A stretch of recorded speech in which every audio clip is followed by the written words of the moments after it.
حضرت اوس بن اوس رضی اللہ عنہ سے مروی ہے کہ رسول اللہ صلی اللہ علیہ وآلہ وسلم نے ارشاد فرمایا، تمہارے دنوں میں افضل دن جمعہ کا ہے، اسی میں آدم علیہ السلام کی پیدائش اور اسی میں آپ کی وفات ہوئی، اسی میں سور پھونکا جائے گا،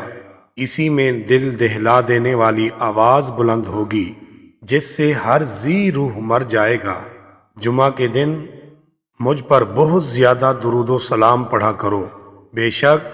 تمہارا درود و سلام مجھ پر پیش کیا جاتا ہے۔ صحابہ کرام نے عرض کی کہ آپ کی وفات کے بعد آپ پر ہمارا درود و سلام کیسے پیش ہوگا؟ تو آپ صلی اللہ علیہ وآلہ وسلم نے ارشاد فرمایا، بے شک